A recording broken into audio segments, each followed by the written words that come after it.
From Washington, this is VOA News.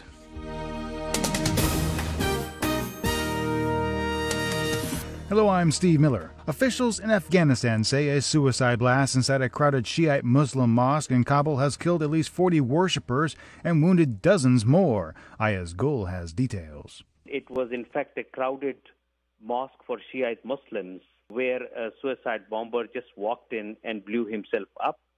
And there are dozens of people seriously wounded, according to the Afghan Interior Ministry. And in fact, what we are hearing right now is that there were two attackers.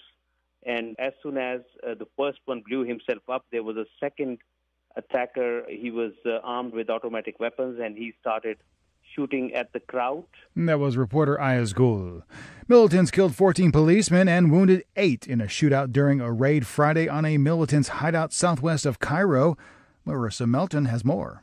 Egypt has been struggling to contain an insurgency by Islamic militants led by an affiliate of the Islamic State group. Attacks have centered mostly in the northern region of the Sinai Peninsula, but attacks on the mainland have also recently increased. The country has been under a state of emergency since bombings and suicide attacks targeting minority Coptic Christians killed scores earlier this year. Those attacks were claimed by the Islamic State group. Marissa Melton, VOA News. Somalia's prime minister says the president will announce a, quote, state of war against the al-Shabaab extremist group blamed for the country's deadliest attack. A military official says the United States is expected to play a supporting role in the new offensive. Somalia's information minister says the death toll has risen to 358 in the country's worst attack ever. This is the Voice of America News.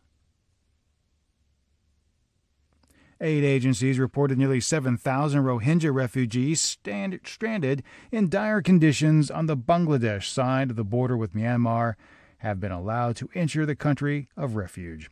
Lisa Schlein reports for VOA from Geneva.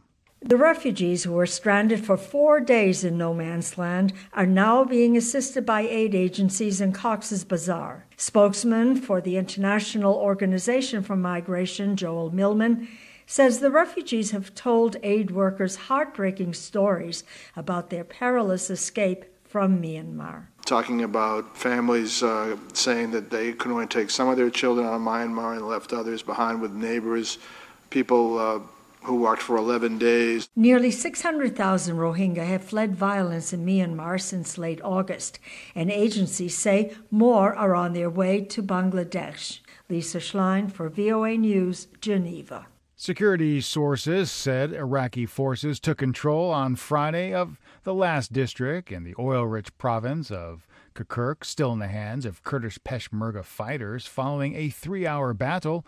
Emily Wither has that story. The fighting centered around a district that lies on the road between Kirkuk and Erbil, the capital of the semi-autonomous region of Kurdistan. Kurdish fighters fought advancing Iraqi troops with machine guns, mortars and rocket-propelled grenades. Earlier this week, Iraqi forces took control of the Kurdish-held Mosul Dam and elsewhere in Nineveh province. In an attempt to ease tensions, Iraq's top Shiite cleric, Grand Ayatollah Ali al-Sistani, called on the government to protect the Kurdish population during Friday prayers. Tens of thousands have fled to the two main cities of the Kurdish region. There's been reports of forced displacement and destruction of Kurdish homes. The rapid advance over the last few days is likely to hamper any Kurdish aspirations for independence. That was Emily Wither.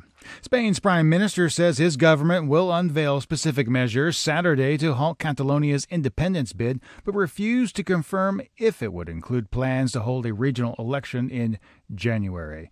The opposition socialists are supporting the conservative government's efforts to rein in the country's deepest political crisis in decades and said an early election in the prosperous northeastern region of Catalonia had been agreed upon as part of the deal.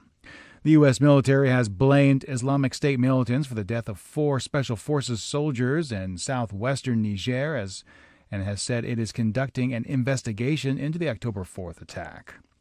From Washington, I'm Steve Miller. That's the latest world news from VOA.